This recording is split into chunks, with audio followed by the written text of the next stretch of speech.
afternoon and welcome to Divorce Talk, the voice of the CDFA. I'm your host, Carol Lee Roberts. I'm the president of IDFA, and we're glad that you've decided to join us on this second Tuesday of the month. IDFA was formed in 1993 to help relieve some of the unintended financial consequences of divorce. And over the last 30 years, we've seen a lot of growth, both in the number of CDFA professionals and also in the various ways that you can go through the divorce process and the various creative solutions that can help minimize financial complications. Joining me today is Andrew Hatherley, who is one of our board of advisors. He's the founder and CEO of Wiser Divorce Solutions and Transcend Retirement, LLC. And he also has his own podcast called The Great Divorce Podcast. Thanks for joining us today, Andrew. My pleasure, Carolee. Can you tell us a little bit about why you started Wiser Divorce Solutions? Sure. And it probably won't come as too much of a surprise because I'm sure you've heard the story before that I determined to earn the CDFA credential after going through my own rather difficult divorce. What was that now? 8-9 years ago? Actually, it spanned a 9-month period from being 51 to 52. I think it was finalized just after my 52nd birthday. And being a financial advisor and going through the great divorce that I went through, I realized, boy, I've learned a lot in this experience, and I'd like to help people avoid some of the mistakes or some of the things that I've learned about the divorce process, because you would have thought that I would have known more about it because it's a huge financial transaction, but I didn't. And so I was forced to learn a lot about divorce, and I realized, okay, how could my financial advisory work be put to best use? So I decided to focus. And so with Wiser Divorce Solutions, I'm really working with people in the before and during stage of divorce as a CDFA, educating. I think that's the key thing, educating people about the divorce process. And with Transcend Retirement, a registered investment advisor, there I'm really helping people as in the financial advisory capacity for building a financial foundation for a meaningful life after divorce. And so the two are separate but complementary businesses. But the funny thing is, when I was going through my gray divorce in 2014, 2015, I didn't realize that I was part of what had become a societal phenomenon. That gray divorce was really the only, and by gray divorce, I mean people divorcing over the age of 50, that this was really the only demographic that was showing increased rates of divorce. The rest of the population had kind of stagnated. So I dug more into that and decided I would probably be of best use to the world, helping people going through gray divorce.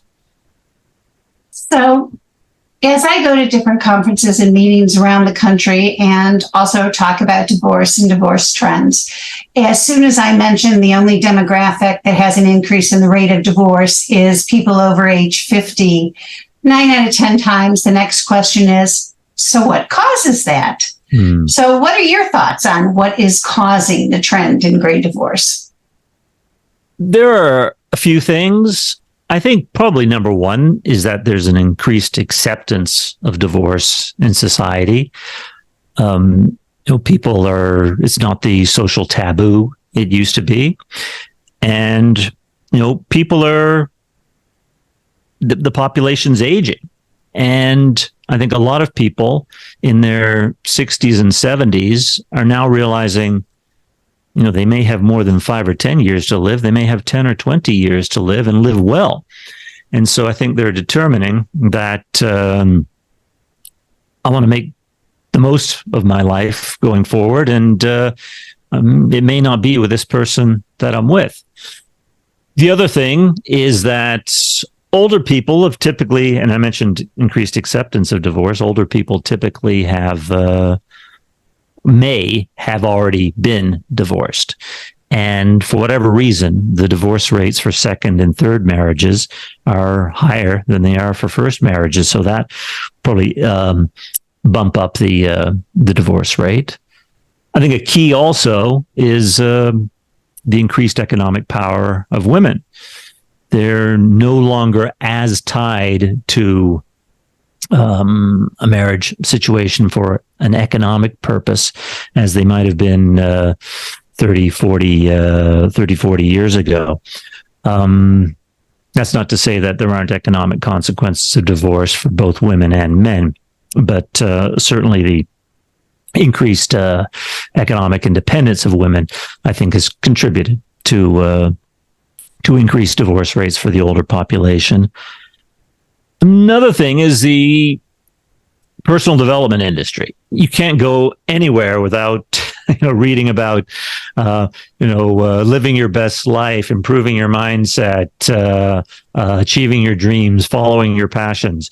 That's become a kind of a pervasive aspect of our society, and I think there's a lot of good to that. And I think that encourages people, as I said, if they realized in combination with the fact that they're going to be living a longer life, they want to live a longer, more satisfying, meaningful life. So I think those are all, together kind of important reasons why we're seeing this growth.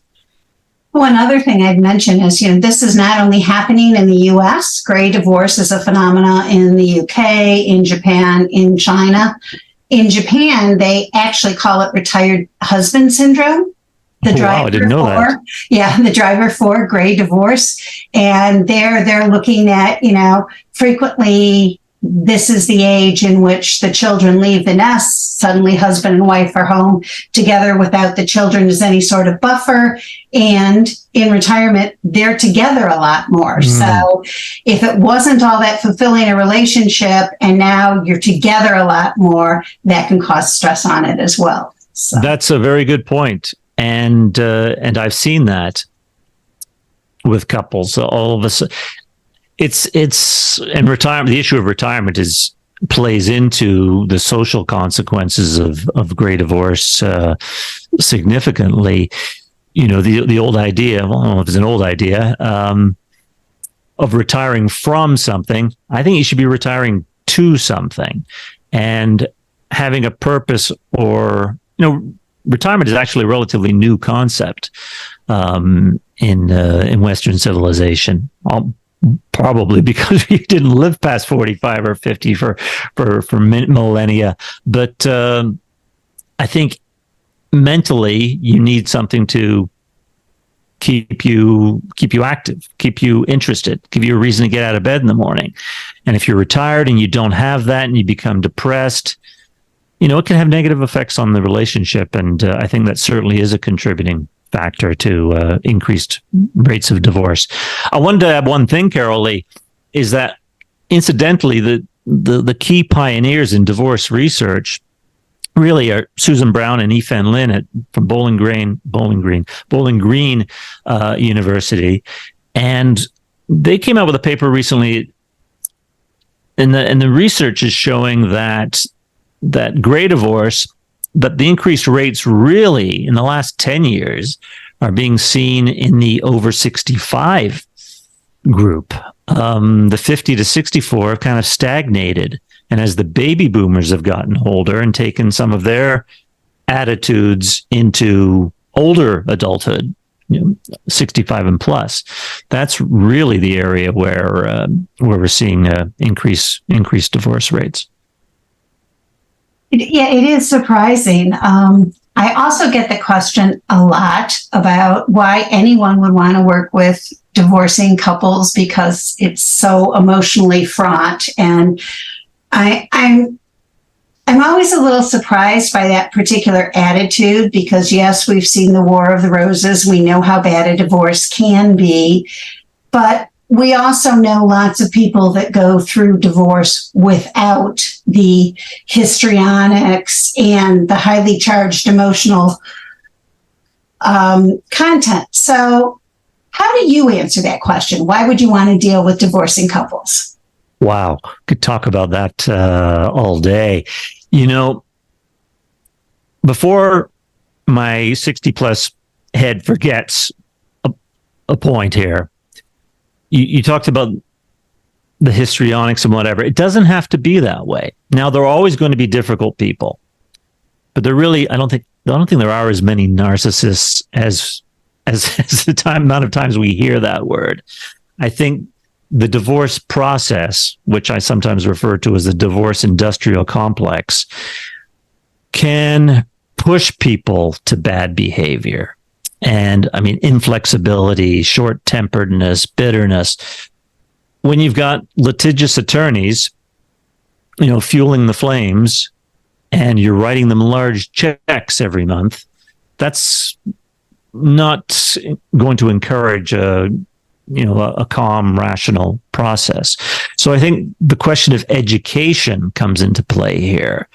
If divorce professionals, whether it's amicably minded divorce attorneys, and incidentally, shout out to the Amicable Divorce Network, of which I'm a member, and I'm also trained in mediation and collaborative divorce, educating people about the alternatives to the litigious process is so important before things get out of hand. So people it's not necessarily going to be a highly charged, awful process. It can be stressful, but it doesn't have to be as stressful emotionally or financially. If we can get to the people in time, educate them about the various alternative dispute resolution processes, work with attorneys who are more focused on amicable divorce and mediation rather than litigation, then it doesn't have to be that bad. Now, it's a good question because I always ask the question. For instance, my wife and I are watching a TV drama set in a prison, and there's prison guards. I'm thinking, who would ever volunteer to work in a prison with prison guards? And it kind of made me think, well, the way you phrase the question, who would ever volunteer to work with divorcees?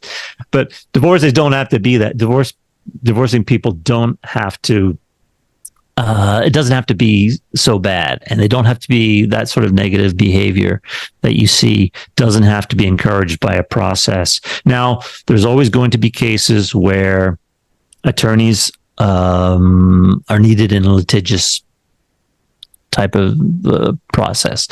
There are going to be cases where it's just inevitable, but more often than not, I think we need to look at the process, and if we can find a less emotionally stressful and financially stressful process, then people will be better behaved.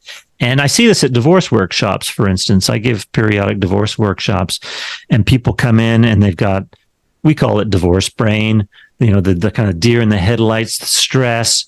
And just by educating people a little bit about their options, maybe disabusing them of some of the bad advice they've been given by, their sister-in-law or their drinking buddy or whatever, we can ease people's minds. And I guess the other message I like to convey at the divorce workshops is an inspirational one, in that there's life after divorce. And so personally, I find satisfaction and meaning in doing a good job educating people that, this is difficult, but frankly, you're in a situation right now in your marriage that's not right for you. So what can we do as divorce professionals, myself as a certified divorce financial analyst, or divorce lending professionals, of course, attorneys and divorce coaches and therapists, what can we do to help you get through the process and then reset and rebuild going forward? So I find that very satisfying. And so that satisfaction is probably the key reason why I'm doing what I'm doing, and finding meaning and purpose for myself after emerging from gray divorce through helping other people. That's a rather long-winded answer, but I hope I covered it. But a good one. And, I do hear that response a lot from certified divorce financial analysts, that bringing more knowledge, bringing the experience, and bringing some of the creativity to the divorce process can actually bring the temperature of the whole process down a bit. So it isn't the I need to have everything and leave you penniless. It's the we can divide this so we can both go our own ways and no longer be married, but no longer be trying to destroy one another. So that's right. And there's a dual component. There's the financial component and the emotional component, the social component. And from a financial standpoint, if we can help people, pay the taxes they have to pay, but not give Uncle Sam a tip in the process. So find a more tax efficient divorce solution, or other strategies that we can impart to help people financially, and then try and serve as an inspiration on the mindset and some of the growth oriented aspects, which I think are very important. I think there's an economic and a social component to gray divorce, and there are penalties paid by both men and women in that area. They affect men and women a little differently, but anything we can do to help kind of alleviate some of the penalty felt there is good work, I think. So you mentioned, I think that you've been doing this for about 8 to 9 years now. I think I earned my CDFA in 2017, so that's and probably it took me a couple of years to kind of get rolling. So 4, 5, 6 years, something like that. Okay. What is one thing you would have known when you first got your CDFA credential? What's one piece of advice you would give to new CDFAs? That's a good question. I think that there's a learning curve. I mean, you find this when I took my Series 7 back in the day, about 20 something years ago, to become a financial advisor. There's a lot more that's in the books. And once you earn your CDFA credential, you've got to keep learning and be brave, get outside your comfort zone. We all are going to suffer from imposter syndrome. Everybody suffers from imposter syndrome, but you'll gain confidence and you'll gain knowledge by doing the work and, associating with good fellow professionals. Learn from people. I took Nancy Hetrick's program. She'd been doing it for many more years than I learned a lot there. I found specialists in military divorce like David Smith, former board member, Quadro specialist. Well, that's a good point. Advice for CDFAs is there are so many different types of niches out there. You don't have to do everything. And if you try to do everything, you may feel overwhelmed by that learning curve.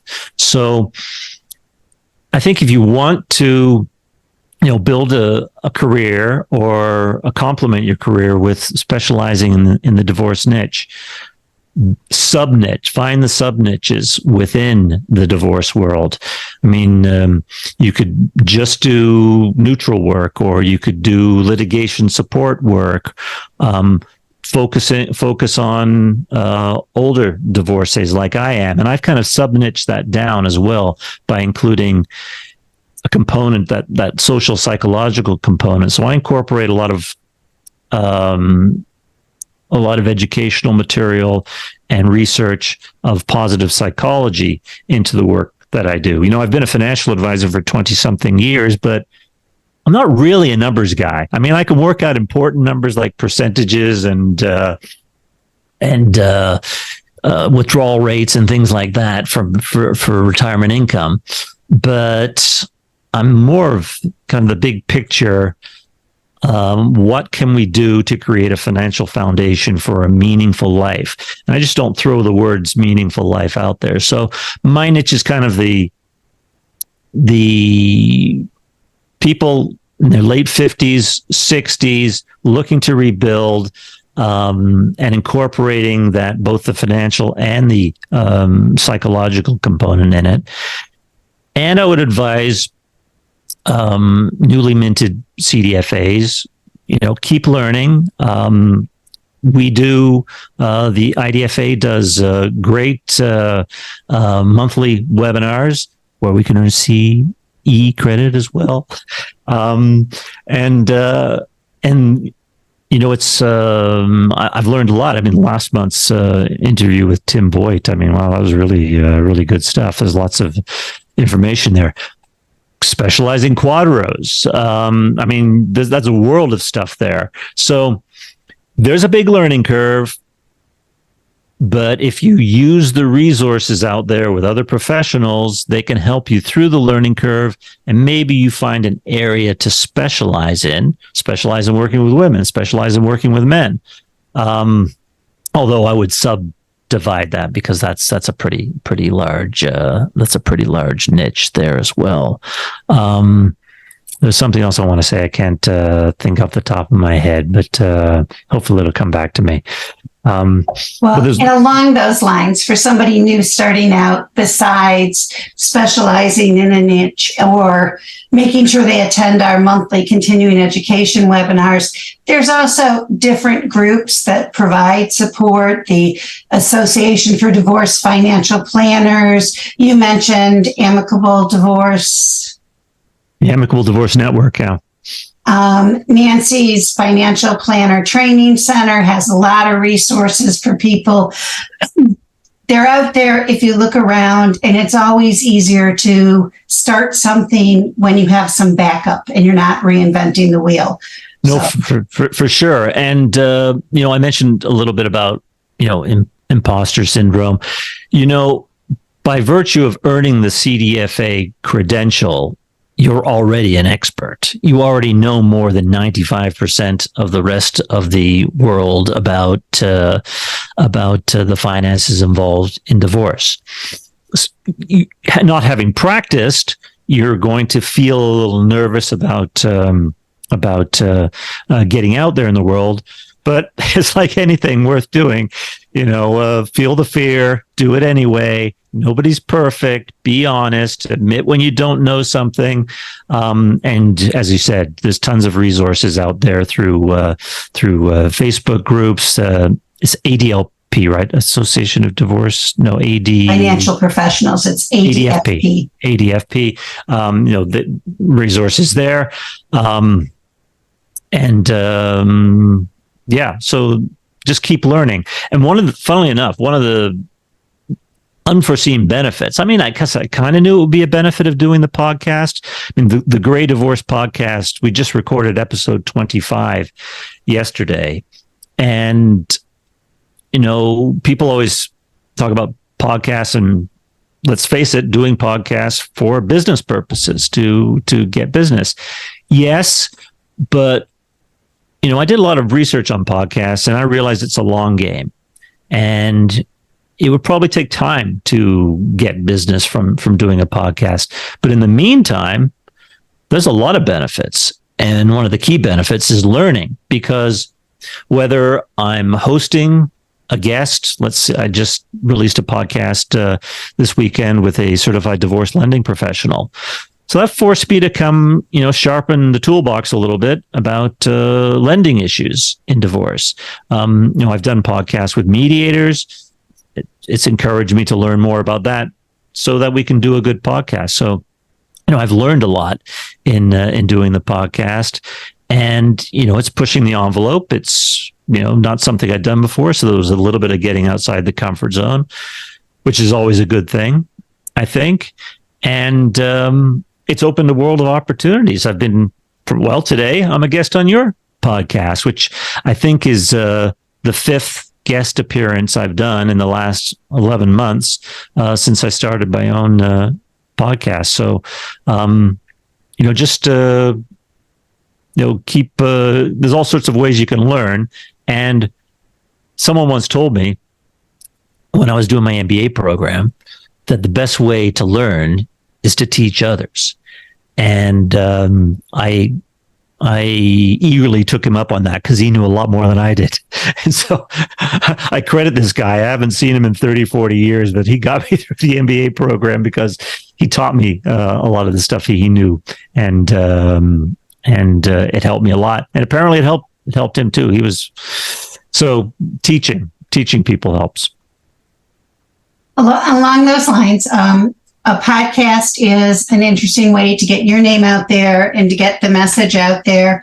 For those of you listening who aren't interested in doing your own podcast or would like to supplement the podcast with other things, you might want to look at your local newspaper, be them digital or actual print, and see if they have an advice column that they're looking for a contributor to. You might look at doing client events similar to the workshop you were talking about, Andrew, and you can usually find space in libraries or sometimes at churches in the neighborhood. But don't be afraid of putting yourself out there as the expert, and you'll find, not immediate, but as time goes on, you'll actually see payments returning to you from those kind of efforts. Well, definitely. And there's a couple of things there. Yes, the workshop has been very good from a number of different angles. And when we were going through COVID, we did it digitally. So we didn't need a library. Originally, I had a library facility, but through Eventbrite, was able to do divorce workshops. And, Adam Grant wrote a great book called Give and Take. And it's paradoxically, the more you give in terms of your relationships with clients, professionals, the more it seems comes back to you. And probably because people want to work with you and appreciate your approach. And so there are a number of different ways that you can do that. And not everybody wants to do a podcast or has to do a podcast. I recently did a CLE for attorneys nationwide. And I'm sure that's going to open relationships with good professionals. But if public appearances and speaking is not your thing, and believe me, in 2015, before my divorce, it was not my thing. I was, like everybody else, mortally afraid of public speaking. And now it seems you can't shut me up. But if writing or video, find what works for you. And, I always encourage people and they don't even have to be going through divorce. They just have to be, if someone says, I don't know what I want to do, I don't know, where I should focus. Knowing yourself is a good start. And it's not always easy to know ourselves. I did a podcast, a two-part series on knowing yourself through tools of positive psychology. And one of them incorporated the Big Five personality aspects, and the other was the VIA Strengths Classification Survey. These are tools that can help you figure out the best way that you can communicate with the world. Maybe you're not an extrovert and comfortable getting up in front of a crowd. Maybe you're more of a writer, or maybe you are comfortable. Maybe you're not comfortable, but you're braver than you think you are. I think that was my thing. I think the fear and do it anyway. This is a benefit of getting older, I think, is like as we get older, another reason I like to work with gray divorcees is that as we get older, we don't care so much what other people think. And ultimately, as Churchill said, as we get really old, we realize people weren't thinking about you anyway. But when we're young, it's like, what are people going to think about me? And then you get a little older. Oh, well, we'll do it anyway. I don't care what people think. And then you realize they weren't thinking about you at all. But, just maybe getting outside the comfort zone. There's an expression, nothing good happens inside your comfort zone. I don't think it's as brutal as that, but it's like nothing great ever happens inside your comfort zone. The great things are always by just pushing a little bit. So every few months I try and do something, new just to get out of it.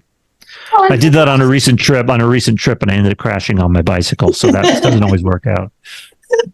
But for the most part, you can always try something. And if it doesn't work, hopefully you will learn something from the experience. And as you said, if you try something and it doesn't work out, at least you still have the experience and you go from there. Well, that's just it. Failure is very seldom terminal. Exactly. And you talk about divorce, people will think of divorce as a failure, but this is why I'm constantly pushing on the theme. There's life after great divorce. It's not going to be as bad as you think because you're not thinking straight. Many people aren't thinking straight when they go through the divorce. So they let their imagination run wild and they think all these things are going to happen. Rarely happens. And, there's the old saying that we don't regret the things we did as much as we regret the things we didn't do. The things we did, we can learn from and grow as people. And, if as long as no harm is done to anybody else, it's a positive. And people are forgiving. They understand that we'll make mistakes. We're probably more forgiving than we think. You for your time this afternoon. It was really delightful talking to you. And thank you very much for having me on, Carol Lee. I appreciate it. It was a lot of fun.